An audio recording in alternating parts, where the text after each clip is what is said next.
ओम शांति। 5:1 के साकार महावाक्य आज सुनते हैं। हेडिंग में बाबा ने कहा, मीठे बच्चे, तुम्हारे मुख से कभी भी हे ईश्वर, हे बाबा शब्द नहीं निकलना चाहिए। ये तो भक्ति मार्ग की प्रैक्टिस है।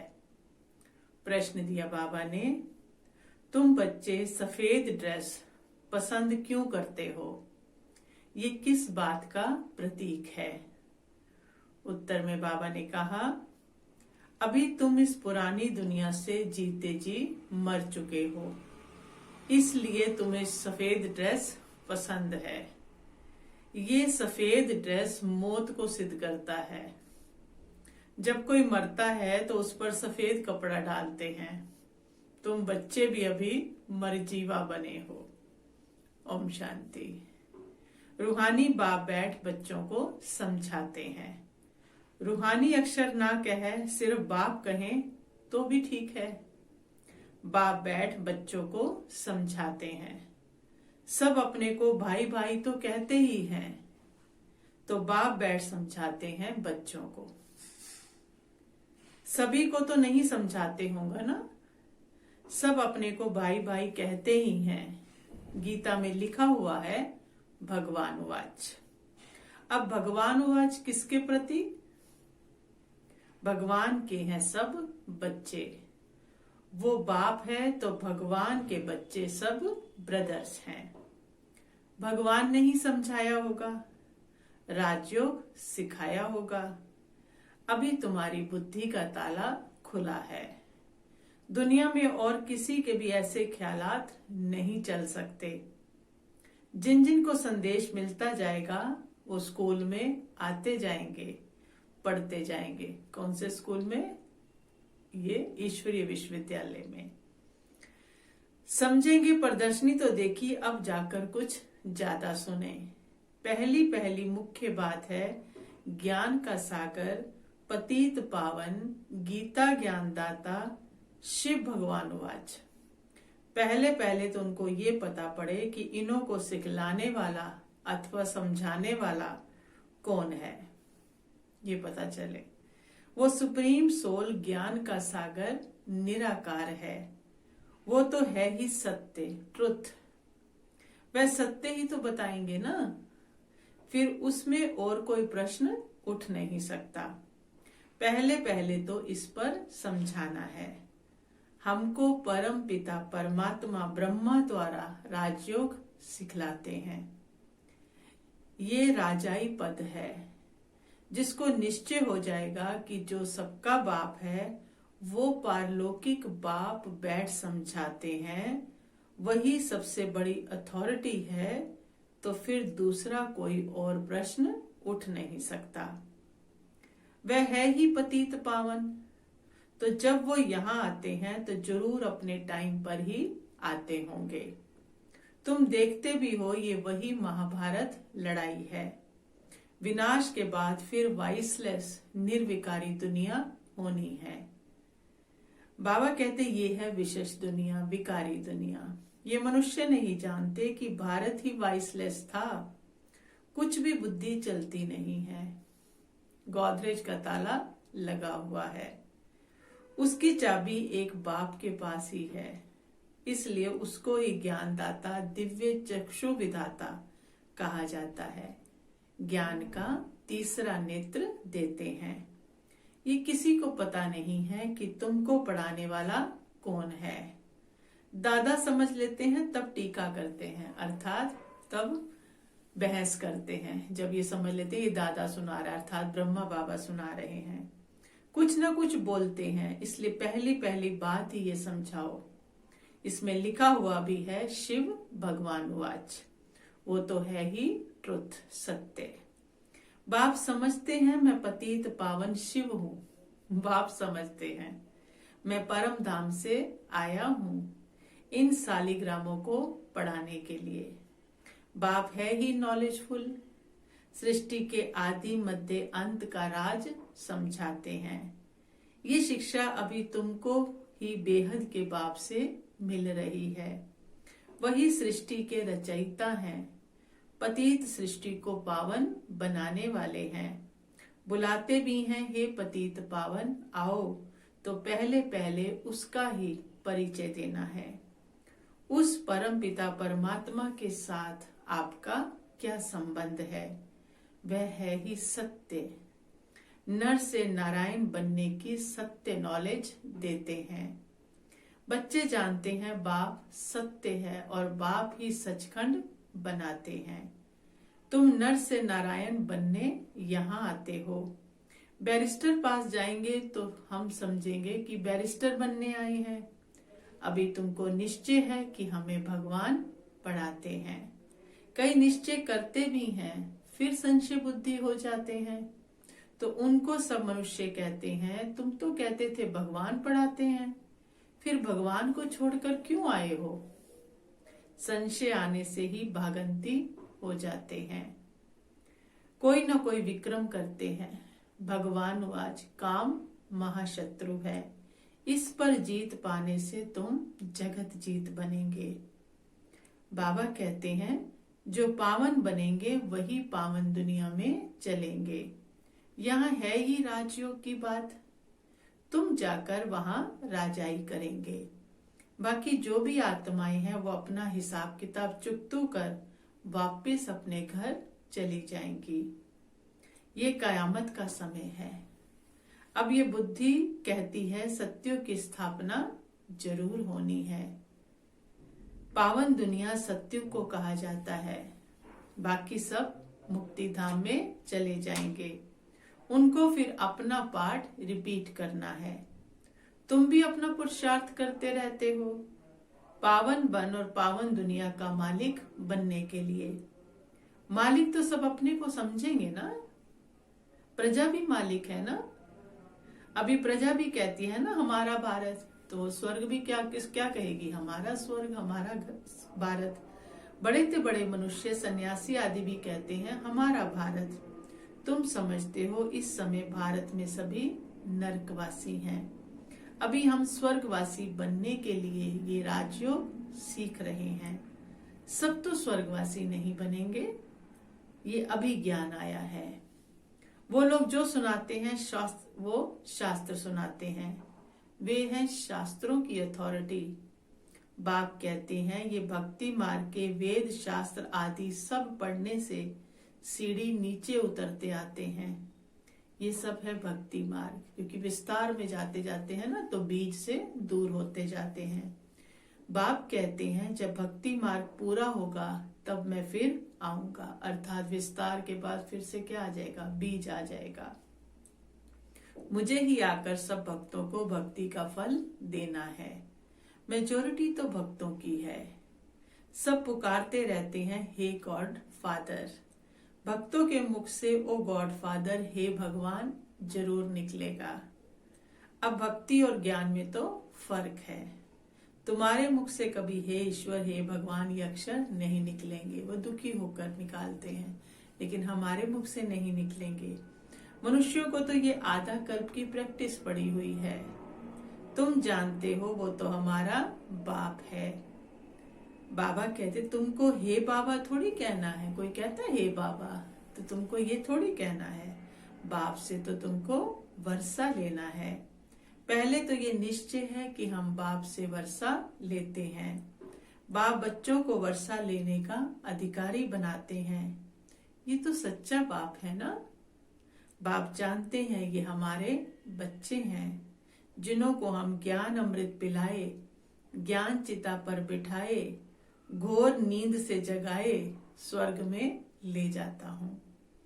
बाप ने समझाया है आत्माएं वहां शांति धाम और सुख धाम में रहती हैं। सुख धाम को कहा जाता है वाइसलेस वर्ड, निर्विकारी दुनिया। संपूर्ण निर्विकारी देवताएं है ना, और वह है स्वीट होम, शांति धाम। बाबा कहते तुम जान गए हो कि हमारा होम वह है। हम एक्टर उस शांति धाम से आते हैं। हम आत्माएं क्या हैं? एक्टर्स हैं। तो शांति धाम से आते हैं यहाँ पाठ बजाने के लिए। हम आत्माएं यहाँ के रहवासी नहीं हैं, इस स्थूल दुनिया के हम रहवासी नहीं हैं। वे एक्टर्स यहाँ के वह एक्टर्स यहाँ के रहवासी होते हैं, सिर्फ घर में आकर ड्रेस बदलकर पार्ट बजाते हैं। तुम तो समझते हो हमारा घर शांति धाम है। बाबा कहते हैं तुम तो वहां हम फिर वापस जाते हैं जब सभी एक्टर्स स्टेज पर आ जाते हैं। जब सारी आत्माएं धरती पर आ जाएंगी तब हम वापस जाते हैं। जब सभी एक्टर स्टेज पर आ जाते हैं तब फिर बाप आकर सभी को ले जाएंगे, इसलिए उनको लिबरेटर गाइड भी कहा जाता है। सबको वापसी ले जाने वाला वही है, इसलिए उनको लिबरेटर गाइड कहते हैं। दुख हरता सुख करता है, तो इतने सब मनुष्य कहाँ जाएंगे? विचार करो, पतित पावन को बुलाते हैं किस लिए? अपनी मौत के लिए ना। किस लिए बुलाते हैं? कालों का काल महाकाल है, तो बाबा कहते किस लिए बुलाते हैं? अपनी मौत के लिए। दुख की दुनिया में रहना नहीं चाहते हैं, इसलिए कहते हैं घर चलो। तो घर तो शांति धाम है, वहां से आत्माएं आई हैं, यहाँ एक्टिंग कर रही हैं ये शरीर लेकर, तो शरीर तो यहाँ छोड़ के जाना पड़ेगा। ये सब मुक्ति को ही मानने वाले हैं। भारत का प्राचीन राजयोग भी कितना मशहूर है। विलायत में भी जाते हैं प्राचीन राजयोग सिखलाने। वास्तव में हठ योगी तो राजयोग जानते ही नहीं, उन्हों का योग ही रॉन्ग है, हठ योग है वो। इसलिए तुम्हें जाकर सच्चा राजयोग सिखाना है। मनुष्यों को सन्यासियों की कफनी देख उन्हों को कितना मान देते हैं, वो पहन लेते हैं ना नारंगी से रंग के, ऑरेंज कलर के, तो बाबा कहते हैं उनको कितना मान देते हैं। बौद्ध धर्म में भी सन्यासियों को कफनी पहनी देख उसको मानते हैं, वो ड्रेस जो पहनते हैं उसको बाबा कफनी कह रहे हैं। सन्यासी तो बाद में होते हैं, बौद्ध धर्म में भी शुरू में कोई सन्यासी नहीं होते हैं। जब पाप पड़ता है बौद्ध धर्म में तब सन्यास धर्म स्थापन होता है।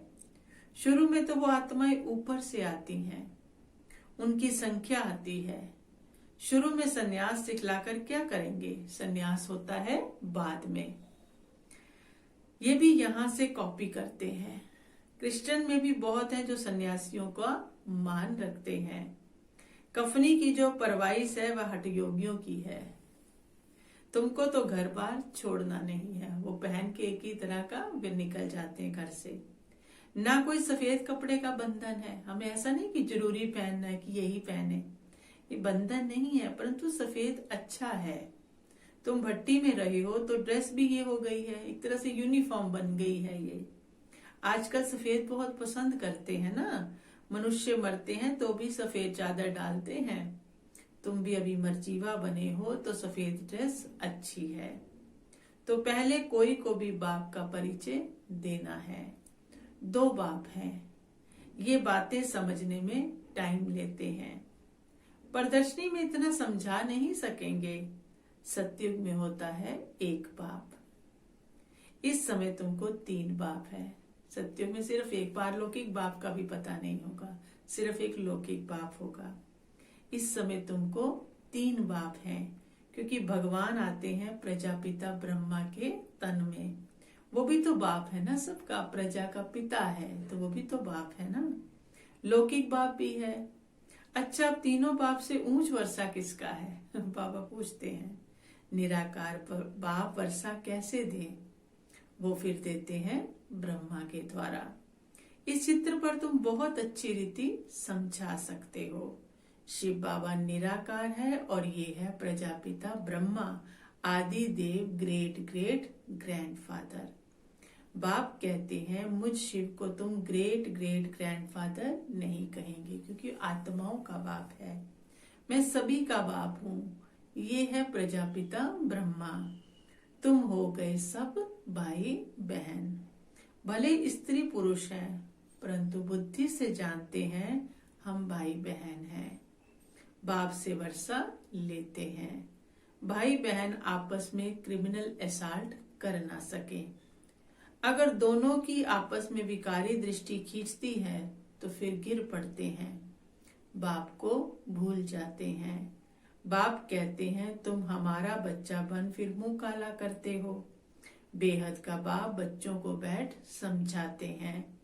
तुमको ये नशा चढ़ा हुआ है, जानते हो, गृहस्थ व्यवहार में भी रहना है, लौकिक संबंधियों को भी मुंह देना है, तोड़ निभाना है। लौकिक बाप को तो तुम बाप कहेंगे ना, तुम उनको तो तुम भाई नहीं कह सकते हो। ऑर्डिनरी वे में बाप को बाप ही कहेंगे, ऐसा नहीं भाई कहें, लेकिन अंदर से बुद्धि से समझते हैं कि आत्मा क्या है, आत्मा आत्मा भाई भाई है। बुद्धि में है ये हमारा लौकिक बाप है। ज्ञान तो है ना, ये ज्ञान बड़ा विचित्र है। बुद्धि से समझना आत्मा भाई है, लेकिन कहना क्या है, बाप ही कहना है। आजकल करके नाम भी ले लेते हैं, परंतु कोई विजिटर आदि बाहर के आदमी के सामने भाई कह दो तो वो समझेंगे इनका तो माथा ही खराब हुआ है। बाप को भाई कहेंगे तो क्या कहेंगे, इनका तो माथा ही खराब है। इसमें बड़ी युक्ति चाहिए, ऐसे जान के आगे नहीं बोलना है। तुम्हारा गुप्त ज्ञान है, गुप्त संबंध है, बाहर वालों के साथ वैसा ही दिखाना है कि हम ये हैं, लेकिन अंदर से हमारा संबंध क्या है, शिव बाबा की याद है तो हम भाई भाई हैं, प्रजापिता ब्रह्मा के बच्चे हैं तो भाई बहन है, लेकिन बाहर से अनजान लोगों के आगे नहीं दिखाना है। तो हमारा गुप्त ज्ञान है और गुप्त संबंध है, इसमें बड़ा युक्ति से चलना है, नहीं तो बवाल हो जाता है। युक्ति से चलना है, लेकिन एक दो को रिगार्ड देना अच्छा है। लौकिक से भी तो तोड़ निभाना है ना। बुद्धि चली जानी चाहिए ऊपर, शरीर से निभाओ सबसे, लेकिन बुद्धि किससे लगी रहे, उससे लगी रहे। हम बाबा से वर्षा ले रहे हैं, बाकी चाचे को चाचा, बाप को बाप ही कहना पड़ेगा। दुनिया में रहना है, रावण की दुनिया में है, तो जो यहाँ चलता है वैसा ही करना पड़ेगा, लेकिन बुद्धि से समझना है। जो बीके नहीं बने हैं तो वो भाई बहन नहीं समझेंगे, वो तो कहेंगे इनका माथा खराब हो गया है। जो ब्रह्मा कुमार कुमारियां बने हैं वही इन बातों को समझेंगे। बाहर वाले तो पहले सुनकर चमकेंगे, ये क्या कहते हैं, ये तो उल्टा पुल्टा बोलते हैं। इसमें समझने की बड़ी अच्छी बुद्धि चाहिए, कहाँ बोलना है, कैसे बोलना है और कितना बोलना है, बहुत युक्ति चाहिए। बाप तुम बच्चों को विशाल बुद्धि बनाते हैं। तुम पहले हद की बुद्धि में थे ना, अब बुद्धि चली जाती है बेहद में। हमारा वो बेहद का बाप है, ये सब हमारे भाई बहन हैं। बाकी संबंध में तो बहू को बहू, सासू को सासू ही कहेंगे ना, कि उनको ऐसे बहन भाई बोलने लगेंगे। बाबा कहते वो तो वही कहेंगे ना, बहन थोड़ी कहेंगे सास को, या वो बहू को बहन कहेगी। आते तो दोनों हैं, अब दोनों आ रही, सास भी आ रही है, बहू भी आ रही है। अब क्या बहू सास को बहन कहे या सास बहू को बहन कहे, तो दोनों आते हैं। तो आते तो दोनों, घर में रहते भी बड़ी युक्ति से चलना होगा। लोक संग्रह को भी देखना पड़ता है ना, दुनिया को भी तो देखना पड़ता है, नहीं तो वो लोग कहेंगे ये पति को भाई और सासू को बहन कह देते, ये क्या सीखते हैं वहां पे जाकर, यही सीखने जाते हैं उल्टा पुल्टा। ये ज्ञान की बातें तो तुम ही जानो और न जाने कोई। कहते हैं ना तुम्हारी गति मति तुम ही जानो। अब तुम उनके बच्चे बने हो तो तुम्हारी गतमत तुम ही जानो।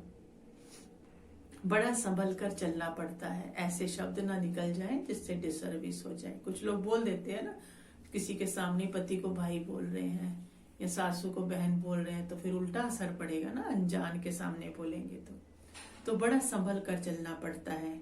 कहाँ कोई मूंझे नहीं कि हम भी जाएंगे तो ये हमें यही सिखाएंगे। तो प्रदर्शनी में भी तुम बच्चों को पहले पहले ये समझाना है कि हमको पढ़ाने वाला भगवान है। अब बताओ वो कौन है, निराकार शिव या श्री कृष्ण। शिव जयंती के बाद फिर आती है कृष्ण जयंती, क्योंकि बाप राजयोग सिखलाते हैं, वो राजयोग सिखलाते हैं तो वो श्री कृष्ण बनता है। बच्चों की बुद्धि में आया ना, जब तक शिव परमात्मा ना आए शिव जयंती मना ना सके। जब तक शिव आकर कृष्णपुरी स्थापन ना करे तो कृष्ण जयंती भी कैसे मनाई जाए। वो कृष्ण बनेगा तो कृष्ण जयंती मनाएंगे ना। कृष्ण का जन्म तो मनाते हैं, परंतु समझते थोड़ी हैं। कृष्ण प्रिंस था तो जरूर सतयुग में प्रिंस होगा ना, देवी देवताओं की राजधानी होगी। सिर्फ एक कृष्ण को तो बादशाही नहीं मिली होगी ना, जरूर कृष्णपुरी भी होगी। कहते भी हैं कृष्णपुरी और ये है कंसपुरी। कंसपुरी खत्म हुई, फिर कृष्णपुरी स्थापन हुई, होती भारत में ही है। नई दुनिया में थोड़ी ये कंस आदि हो सकते हैं। कंसपुरी कहा जाता है कलयुग को। यहाँ तो देखो कितने मनुष्य हैं। सतयुग में थोड़े होते हैं। देवताओं ने कोई लड़ाई नहीं करी।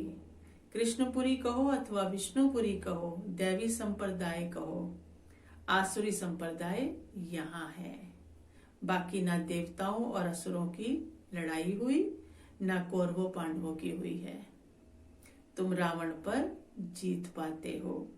बाप कहते हैं इन 5 विकारों पर जीत पहनो तो तुम जगत जीत बन जाएंगे। इसमें कोई लड़ना नहीं है। लड़ने का नाम ले तो हिंसा हो जाए। रावण पर जीत पानी है, परंतु नॉन वायलेंस से, लड़कर नहीं। सिर्फ बाप को याद करने से हमारे विक्रम विनाश होते हैं। लड़ाई आदि की तो कोई बात ही नहीं है। बाप कहते हैं तुम तमो प्रधान बन गए हो, अब फिर तुमको सतो प्रधान बनना है। भारत का प्राचीन राजयोग मशहूर है। बाप कहते हैं मेरे साथ बुद्धि का योग लगाओ तो तुम्हारे पाप भस्म होंगे। बाप पतित पावन है तो उनसे बुद्धि योग लगाना है, तब तुम पतित से पावन बन जाएंगे। अब प्रैक्टिकल में तुम उनके साथ योग लगा रहे हो। इसमें लड़ाई की तो कोई बात ही नहीं है। जो अच्छी रीति पढ़ेंगे और बाप के साथ योग लगाएंगे वही बाप से वर्षा पाएंगे। अच्छा, धारणा के लिए मुख्य सार है, भाई भाई की दृष्टि का अभ्यास करते हुए लौकिक बंधनों से तोड़ निभाना है। अंदर से अभ्यास करना है लेकिन बाहर से निभाना है। बड़ी युक्ति से चलना है। विकारी दृष्टि बिल्कुल नहीं जानी चाहिए। कयामत के समय संपूर्ण पावन बनना है। बाप से पूरा वर्षा लेने के लिए अच्छी रीति पढ़ाई करनी है और पतित पावन बाप से योग लगाकर पावन बनना है। फिर बाबा ने हम बच्चों को वरदान दिया, कमजोरियों को फुल स्टॉप देकर अपने संपन्न स्वरूप को प्रख्यात करने वाले साक्षात्कार मूर्त भव। कमजोरियों को फुल स्टॉप देकर अपने संपन्न स्वरूप को प्रख्यात करने वाले साक्षात्कार मूर्त भव। बाबा कहते विश्व आपके कल्प पहले वाले संपन्न स्वरूप पूज्य स्वरूप का सिमरन कर रहे हैं। इसलिए अब अपने संपन्न स्वरूप को प्रैक्टिकल में प्रख्यात करो। बीती हुई कमजोरियों को फुल स्टॉप लगाओ। दृढ़ संकल्प द्वारा पुराने स्वभाव संस्कार को समाप्त करो। दूसरों की कमजोरी की नकल मत करो। अवगुण धारण करने वाली बुद्धि का नाश करो। दिव्य गुण धारण करने वाली सतो प्रधान बुद्धि धारण करो, तब साक्षात्कार मूर्त बनेंगे। स्लोगन दिया बाबा ने, अपने अनादि और आदि गुणों को स्मृति में रख उन्हें स्वरूप में लाओ। अपने आदि और अनादि दोनों, परम धाम वाला भी, निराकारी स्वरूप भी और देवताई स्वरूप भी, पवित्र स्वरूप, तो दोनों को स्मृति में रखकर उसे स्वरूप में लाओ, वैसा बनो। अच्छा, ओम शांति।